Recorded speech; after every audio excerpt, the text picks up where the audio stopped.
Muy buenos días, hermanos y hermanas de la Iglesia de Betel. Que la gracia y paz de nuestro Señor Jesús los esté acompañando en este nuevo día también. Continuamos viendo el libro de Jeremías, capítulo 12.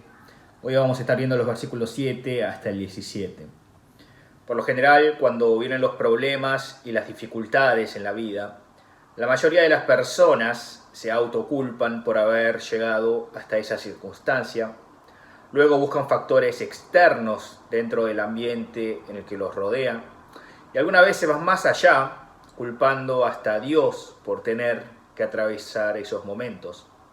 Más si esto está relacionado con la vida de esa persona. En el contexto de la palabra de hoy ocurre algo similar. Dios llamó al profeta Jeremías, dándole el llamado de profeta para que proclamara las palabras de juicio y esperanza sobre Judá. Pero ¿qué sucedió en la palabra justo anterior a la de hoy? Las personas oriundas de un lugar llamado Anatot hicieron un complot para terminar con la vida del profeta Jeremías. Seguramente Jeremías no podía comprender esa situación, siendo él un profeta llamado por Dios, quien solamente hacía su tarea. Por eso, en el primer versículo del capítulo 12, Jeremías se hace la siguiente pregunta: ¿por qué prospera el camino de los impíos? ¿Por qué tienen tranquilidad todos los que hacen traición? ¿Cuál será el mensaje central de este versículo? Dios, ¿cómo puede ser que hagas prosperar el camino de los impíos? ¿Tenía sentido esta pregunta del profeta? ¿Cuánto se habrá de frustrar Jeremías luego de enterarse que un grupo de personas querían terminar con su vida? No solo eso, sino que encima la tarea misma de profetizar las palabras de Dios hacia Judá no eran escuchadas por el pueblo, yendo cada vez más hacia la ruina. Entonces, no solo corría riesgo su vida, sino que ni siquiera sentía que estaba haciendo bien su tarea, su trabajo, la de profetizar las palabras de Dios. Por eso, acá más de uno puede preguntarse, entonces, ¿por qué el Dios de justicia puede permitir prosperidad en la vida de los impíos y la injusticia en la vida de los justos, rectos, que caminan en el Señor? ¿No sucede algo similar nosotros llevando la vida de fe? Muchas veces vemos, experimentamos, que las personas que no vienen a la iglesia, que no creen en Jesús, parece que les va mejor, que no tienen dificultades en la vida. Y al revés, los que asisten a la iglesia y creen en Jesús viven con problemas tras problemas. En la Biblia podemos ver casos así, por ejemplo, la vida de Job. ¿Quién era Job? En Job capítulo 1, versículo 1 dice lo siguiente: Job era íntegro y recto, temeroso de Dios y apartado del mal. Todos los aspectos positivos que un cristiano debía tener, lo tenía. Vivía alejado del mal, temía a Dios, era recto y era íntegro. Pero ¿por qué Job tuvo que atravesar todas esas dificultades en su vida, perdiéndolo absolutamente todo y además recibiendo la culpa de sus amigos? Jeremías estaba atravesando una situación similar. Veía que los impíos eran los que prosperaban, los que le iba bien, y los justos no.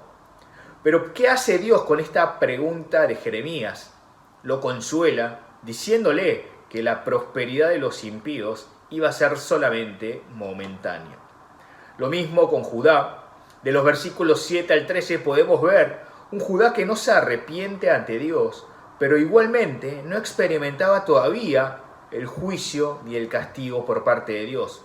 Pero ¿qué dice Dios? Luego iba a castigarlos, llevándolos a la ruina por parte de Babilonia.